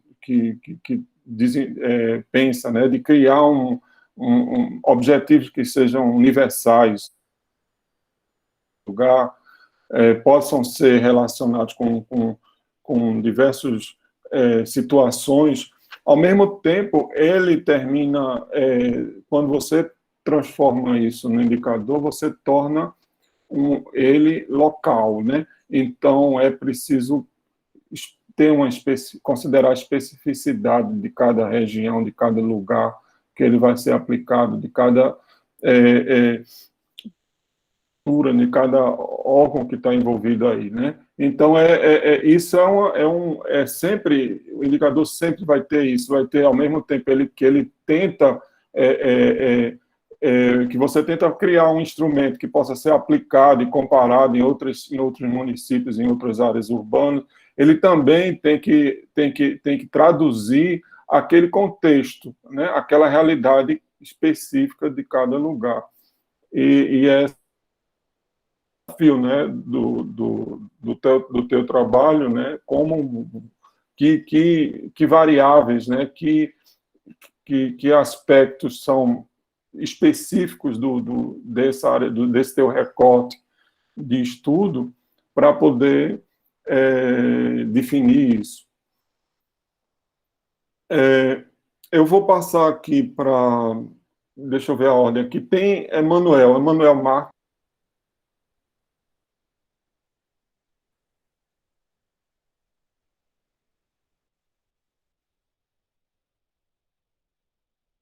Teu áudio está desligado, Emanuel. Agora sim. Desculpa. Boa tarde, pessoal. Tá bom? Eu vim aqui por um amigo meu enviado o cartaz das palestras, né? Eu já conhecia. E eu sou aluno do PPGAL, da UFPB. Eu sou arquiteto e urbanista. E há alguns anos eu venho trabalhando, né, com rios urbanos e a parte de recursos hídricos das cidades. E a pergunta, primeiramente, parabenizar a Camila, assim, pela palestra, foi incrível. Eu não conhecia o Projeto Arpio, eu li aqui agora o site de vocês e tudo mais, fiquei encantado com tudo aquilo que vocês desenvolvem. E a minha pergunta é em relação ao meu trabalho, assim, para ver se você pode me dar uma sugestão. Eu também estou trabalhando com indicadores, certo? Eu desenvolvo um metaprojeto que é identificando as potencialidades das margens de rios intermitentes, certo? O meu trabalho ele é focado realmente em rios intermitentes. Eu queria saber de você, assim, se existe a possibilidade que o que eu proponho é a criação mesmo de indicadores para demonstrar essas potencialidades. Mas no contexto da minha cidade é bem complicado. Eu sou daqui de Patos, próximo a Campina Grande. Vocês falando aí de plano diretor e tudo mais, né? E eu fiquei pensando, nossa, na minha cidade nem plano diretor tem. Nunca, nem reunião teve. Uma cidade de 118 mil habitantes, 120 mil habitantes, que é um absurdo uma cidade desse porte não ter nenhum plano diretor. E eu queria saber de você, assim, se é viável continuar nessa linha, assim, de construção de indicadores de potencialidades urbanísticas para a margem de rios intermitentes, né? A gente sabe que existe muita coisa sobre rios perenes, mas quando se fala sobre rios intermitentes é uma lacuna tão grande, assim, no meio acadêmico, assim, e tem sido até um pouco, vamos dizer assim, eu tenho encontrado algumas dificuldades de encontrar material e tudo mais, tenho encontrado mais coisas fora do país, assim, material mais internacional, mas é sempre mais voltado para a área mais de meio ambiente, de fauna e flora, mas nada voltado para a cidade em si, os rios intermitentes dentro da cidade urbana, que a gente sabe que existe e que com as mudanças climáticas, cada vez mais esse número de rios tem aumentado nas cidades brasileiras e ao redor do mundo. Então, eu queria saber de você, Camila, se essa ideia da criação de indicadores. Eu vi da ODS, né, que você falou aí sobre os indicadores, são bem legais, eu já conheci alguns, mas se é viável mesmo essa criação de indicadores desse metaprojeto e tudo mais para rios intermitentes. O meu objeto de estudo é o Rio Espinharas, não sei se vocês conhecem, que é um rio que corta toda a minha cidade, né? E obrigado, pessoal. Eu estou gostando de participar, de aprender, de ouvir outros profissionais da área, né? Eu vejo todo mundo aqui, a maioria da área de engenharia urbana, de engenharia, né, civil, e eu tenho aprendido bastante ouvindo as palestras e espero poder participar das outras 5 que ainda terão. Obrigado, viu, professor? Emanuel, olha, para responder a tua pergunta, assim, eu tenho muito receio, porque eu não sou arquiteta urbanista falar de cidades, assim, porque é uma coisa que eu leio faz pouco tempo e sempre é um pé atrás. Então, assim, Mauro e Lígia, por favor, podem me corrigir no que for preciso. Mas, assim, no teu caso, eu nem vou adentrar tanto na questão da cidade, eu vou dizer o seguinte para ti. Muitas vezes a gente vai pesquisar uma coisa que a gente tem vontade e a gente acha que ela não é importante. Primeiro, talvez você tenha achado muitas coisas sobre rios perenes, porque onde há muita pesquisa, muitas vezes a gente tem a visualização que o rio perene é o rio, né? A gente hierarquiza os rios. Então, o rio perene é o melhor. Olha aqui, estou aqui. O rio perene é o melhor, entre aspas, gente. Pelo amor de Deus, está gravando, eu tenho que justificar. O intermitente tá ali, né? Que é o semiárido. Olha aí, tem tanto rio intermitente, então não deve ser tão importante. Constrói. E os efêmeros também, né? Dentro da legislação, eles classificam os 3. Perene, o intermitente e o efêmero. Eu acho que sua pesquisa é fundamental, pelo que você falou, e se você não encontrou outras coisas, aí é que ela é fundamental mesmo, vai ser a base, vai ser o fundamento. Por quê? Porque se nossos corpos aquáticos de uma das maiores regiões do nosso país, que é o semiárido, uma região que precisa de pesquisa, já tem também, né? Já tem muita coisa, mas que precisa.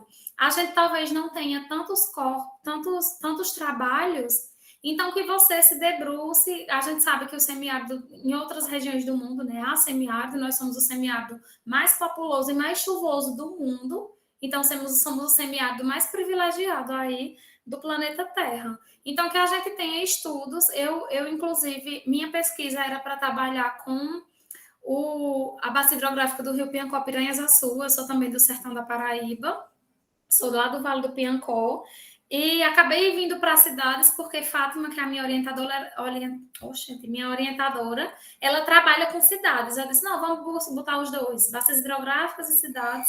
E aí que eu comecei a estudar cidades, assim, nunca tinha sido o interesse. Hoje sou muito feliz por entender, assim, como funciona um pouquinho a cidade, e eu acho que, assim, busque referencial teórico para você.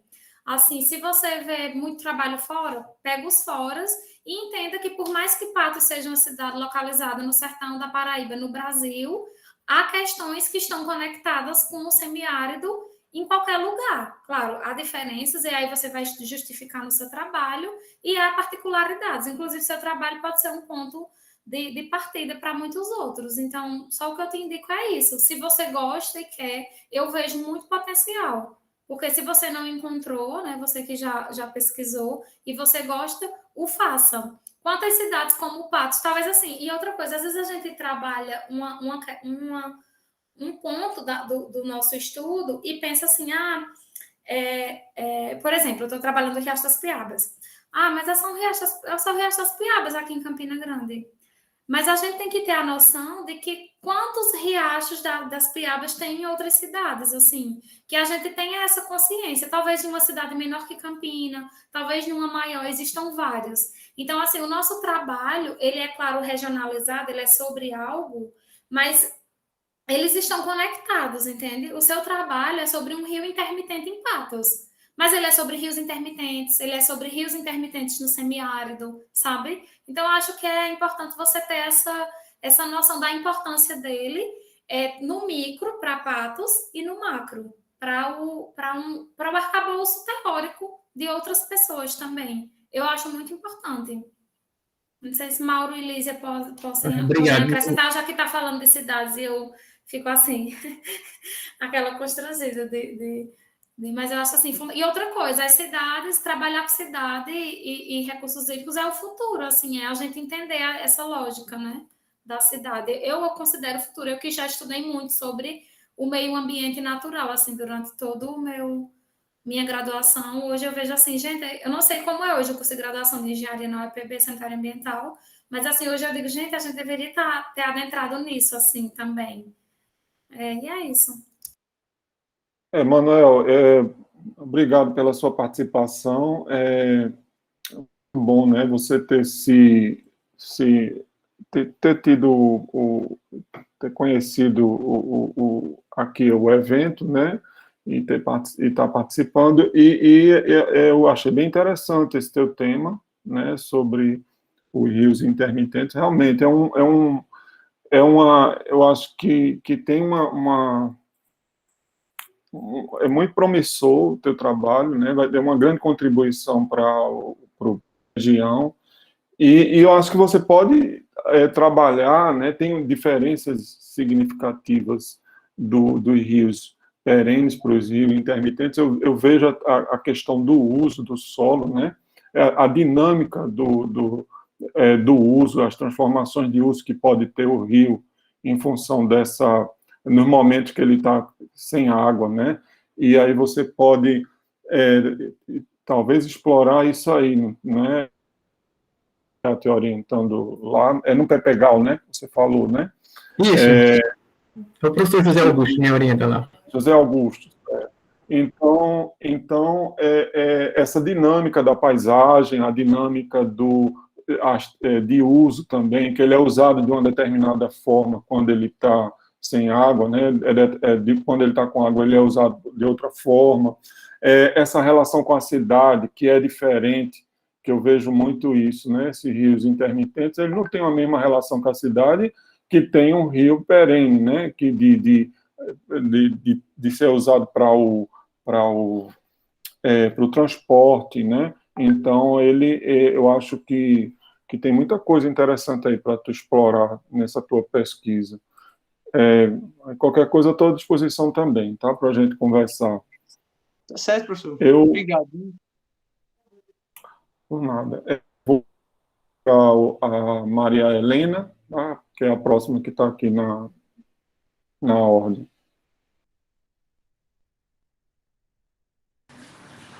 Bom, pessoal, boa tarde a todos. Cumprimentar a Camila, que é minha conterrânea aqui do Vale do Piancó, parabenizá-la pela palestra e cumprimentar a Emanuel também, porque eu sou do Vale do Piancó vivendo em Patos, somos 122 mil patoenses sem um plano diretor, né, Emanuel? Camila, sobre o teu trabalho, sobre o teu trabalho aí com a Agenda 2030, né, que é um plano aí de ação global. Se eu não me engano, são 15 ou 16 objetivos, né, e 170 metas, né, voltados aí para a promoção da sustentabilidade e contemplando aí esse tripé de uma forma bem interessante. E só fazendo uma analogia, né, só conversando com o instrumento da Agenda 21, que eu costumo dizer que foi um instrumento muito rico, lá da década de 90, né, 92, mais precisamente, com a segunda conferência das Nações Unidas, que é um documento muito rico, mas que infelizmente foi adquirindo rachaduras ao longo do tempo. E aí eu queria te fazer a seguinte pergunta, já que tu está trabalhando com indicador. Eu queria saber se você acredita, né, que se os ODS, se a sociedade política e social, se eles estão aptos a receber essas metas a nível nacional, né, já que é um plano global, mas a nível nacional, porque é, de fato, uma metodologia bem inovadora, bem potencial, mas, enquanto pesquisadora, tu considera que a gestão pública, o arcabouço legislativo, no caso, as leis, né, e o executivo com as políticas públicas, esses poderes, né, esse arcabouço legislativo, o executivo, de políticas públicas, eles estão contribuindo a nível nacional para a efetivação desse plano? Não, Maria Helena, não acredito que estejam. Assim, inclusive, o próprio marco do saneamento coloca metas pós-2030, né? 2033, se eu não me engano, algumas metas, que eu estou lembrando aqui de cabeça, da questão de abastecimento público. Assim, eu acho que a gente está engatinhando ainda na questão dessa análise de pensar na sustentabilidade, assim. Não quero adentrar de novo em política, meu Deus, mas assim, a gente sabe que a questão política voltada para o meio ambiente no Brasil é quase inexistente hoje em dia, né? Então, como é que eu vou pensar que vai ocorrer vão bater essas metas, assim, não tem condições, assim.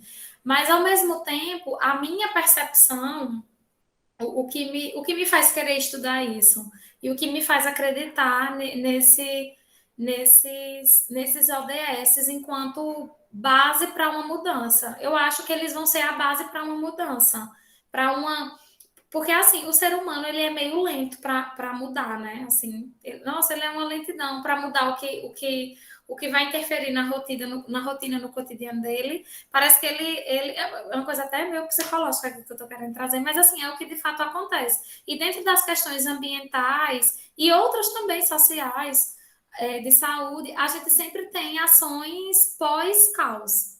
Então, a gente tem o caos, aí vem a política, vem as ações. Os ODS, eles foram uma tentativa, na minha concepção, de evitar o caos. Então, quando a gente fala do aquecimento global, por exemplo, pegando o exemplo do aquecimento global, a gente pensa que, ai meu Deus, a imagem do imaginário coletivo, os ursos polares, né? Com o gelo derretendo. Não, o aquecimento global é uma questão que a gente vai sofrer dentro da cidade. Mas às vezes a gente não traz essa conexão. Quando se tem o debate, ele fica uma coisa extremamente superficial, né? A gente não leva para o meio ambiente em que vivemos, nós humanos, e eu acredito no direcionamento desse debate, o surgimento do debate. Sem os ODS, é isso que eu fico pensando, sem os ODS estaríamos discutindo o quê? Estaríamos em busca de quê? Sabe, enquanto coletividade. E aí, assim, é claro que a gente tem exemplos e exemplos, assim, tem cidades que estão dentro do programa Cidades Sustentáveis, tem tanto o programa Cidades Sustentáveis, tem outro que eu esqueci, gente, quando eu lembrar, eu vou mandar para a Mauro, vou até aqui anotar, lembrar de mandar. Tem projetos, assim, de municípios que estão inseridos nessas ações coletivas e buscando, efetivando. Campina Grande também tenta, assim. Eu acredito que seja muito difícil para o governo também, porque para a gente é muito fácil falar aqui, né? Senta meia hora e fica criticando, mas assim, eles estão implementando muitas coisas, né? A prefeitura é um espaço de muita demanda. Então, assim, existem sim prefeituras que estão tentando, que estão se baseando, que eu acho que o Brasil vai conseguir bater as metas, não, eu não acho. Mas eu acho que é um início, é uma tentativa de buscar eu não sei o que virão depois, o que vai vir depois de 2030, né? Quais serão as próximas metas, mas que tenhamos eu não sei, uma base teórica e que isso esteja inserido na nossa sociedade, porque a gente tem uma dificuldade de inserção, assim, de determinadas coisas. Eu tenho esse sentimento, sabe? Eu nem me lembro mais a menina que perguntou o nome. Mas é essa a minha resposta. Eu acho que não, que a gente não vai conseguir. Maria Helena. Camila, só amarrando aqui a discussão, você acredita que os ODS, eles mais orientam do que regulam? São princípios mais orientadores do que reguladores, seria isso?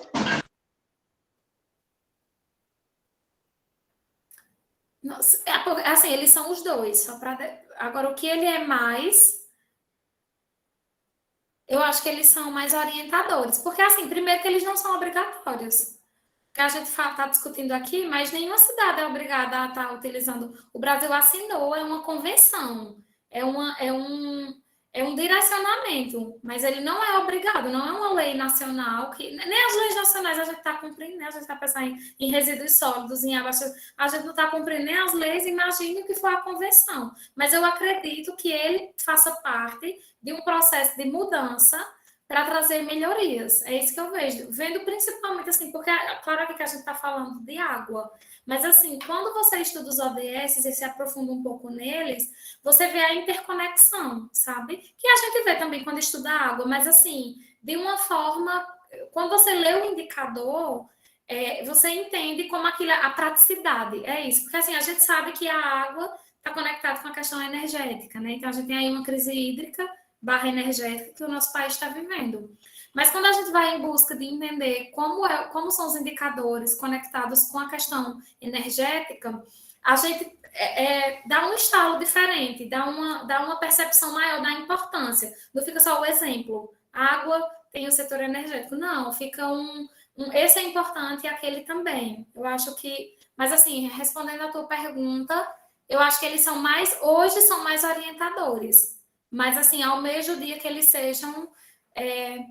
que eles regulamentem mais do que orientem.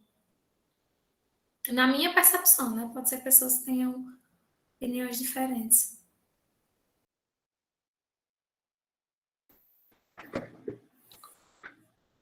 E aí, Maria Helena, está satisfeita aí com a resposta? Alguma outra questão? Não. Tá, obrigada, Camila. Tá, obrigado então, Maria Helena. A gente já rodou aí todos os alunos da disciplina, né?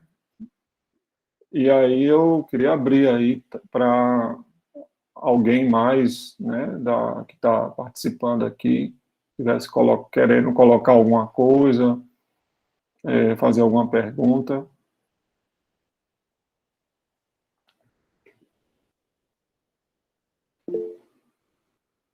Lígia, fala.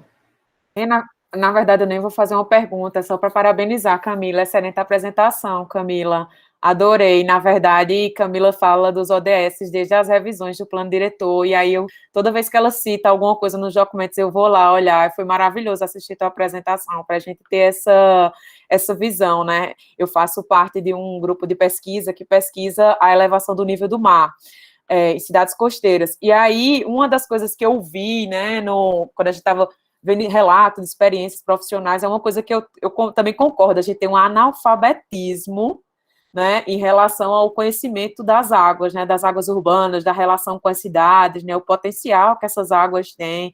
Na verdade, a gente não tem nenhum um entendimento do que é a cidade a partir dos rios, né, da partir dos açudes.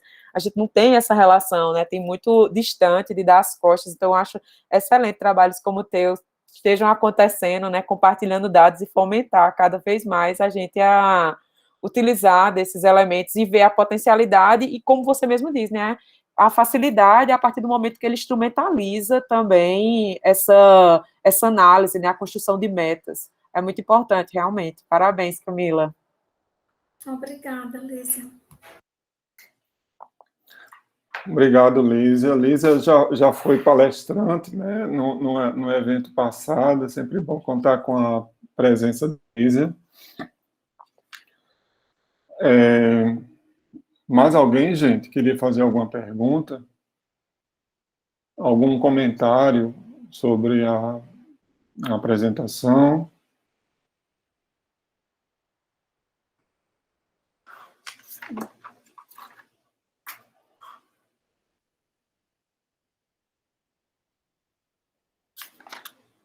Camila, eu vou aproveitar, então, já que ninguém está perguntando aí, vou falar alguma coisa. Eu achei interessante, né, quando você apresentou, e aí essa revisão do plano diretor, você que faz parte da equipe,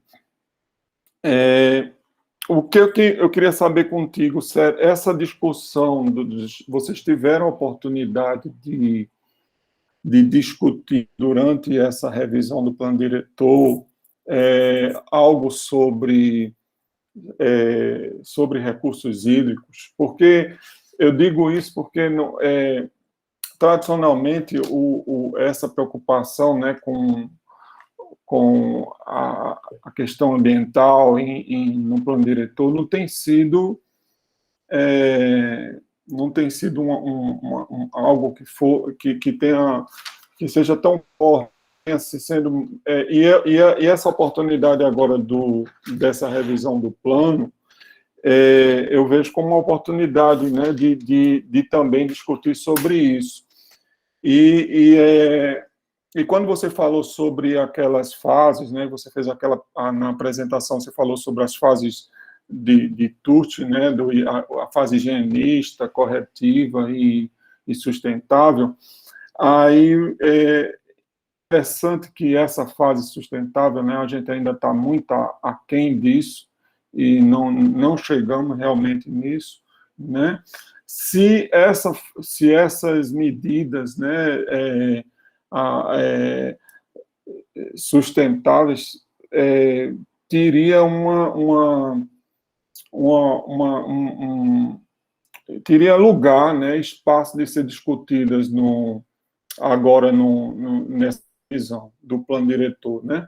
E aí queria saber a tua experiência, que é que você já participando aí de algumas reuniões, se teve alguma possibilidade de abordar sobre isso.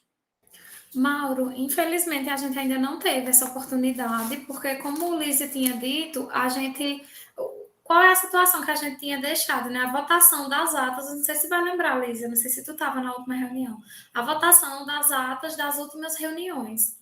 A gente tinha aprovado a metodologia, ou estava a gente ia aprovar a metodologia, como se a metodologia estivesse sendo colocada em prática, uma parte agora, que é essa captação de dados, né, dos grupos lá da prefeitura, e quando houver as audiências públicas, né, que vão acontecer, eu só sei agora no Parque do Povo, que vai ter no Parque do Povo, e deve ter e deve ser de forma híbrida, pelo que eu vi também no texto, aí sim a gente vai poder falar ativamente, porque é como se a gente só debateu questões mais burocráticas, de como é a metodologia, assim, quanto tempo as pessoas vão falar, e assim, é uma coisa assim que a gente teve que lutar para falar mais tempo, por exemplo, meio que é essa situação, sabe? Lutar para tentar colocar no Parque do Povo a ação, se não ia ser só online, o debate do plano diretor, mas enquanto ONG, a gente já tem a lista de demandas para fazer.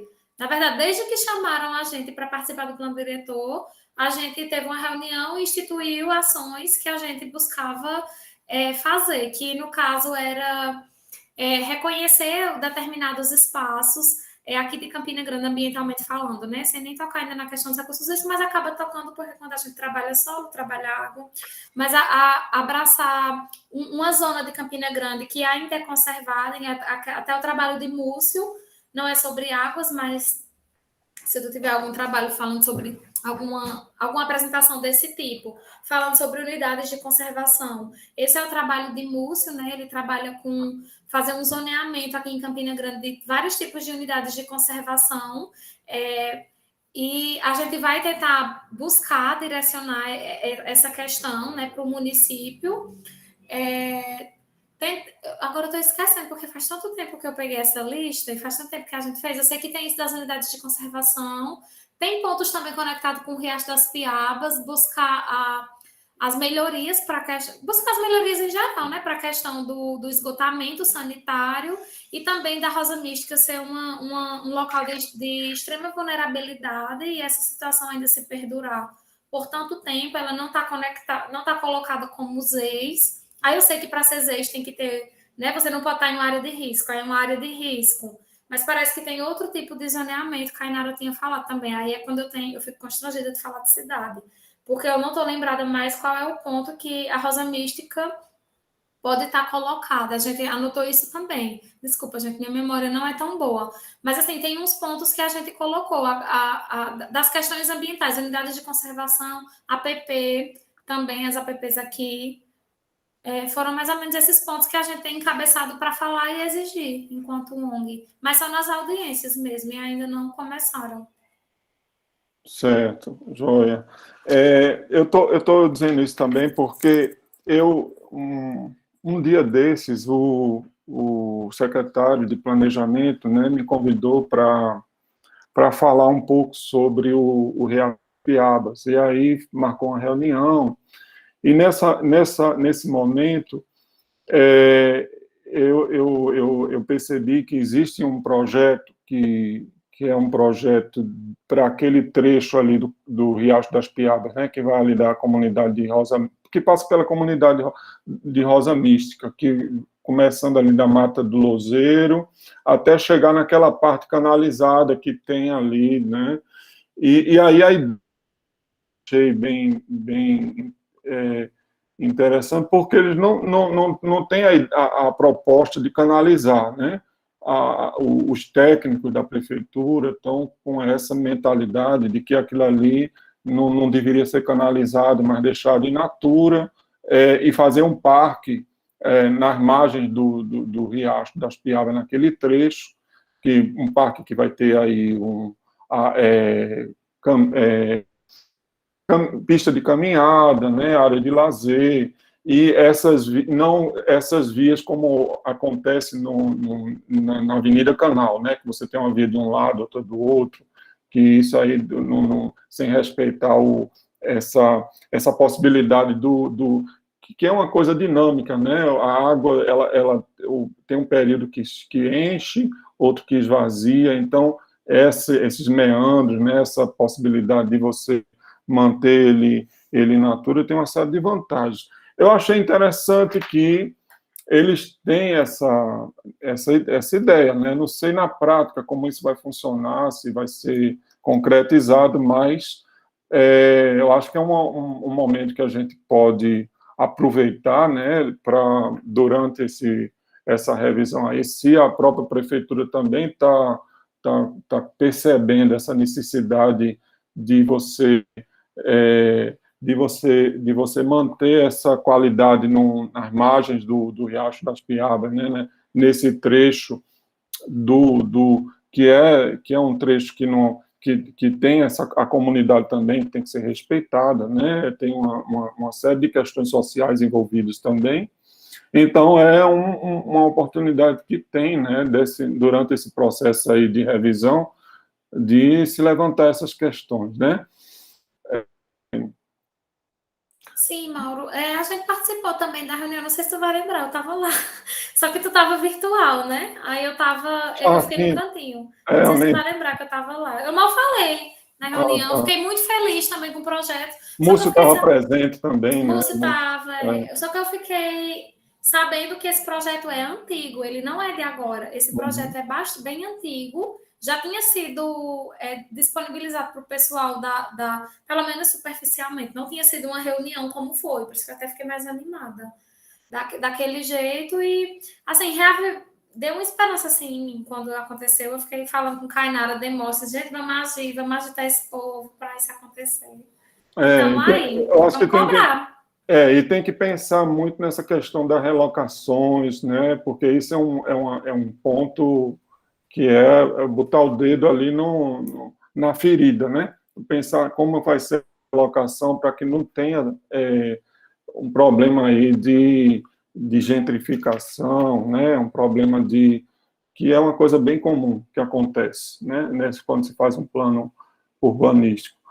Mas, bom, eu já estamos no horário aí de terminar. Eu queria, então, agradecer mais uma vez a presença de Camila, né, nessa muito rica o debate, a participação de todos, a participação da professora Lísia, né, dos demais que estiveram presentes aqui, e dizer que na próxima quarta a gente vai ter uma palestra de um professor da UFPE, né, que é Fabiano Rocha, né? Ele vai vai falar um pouco sobre até o que Lísia estava colocando aqui, a questão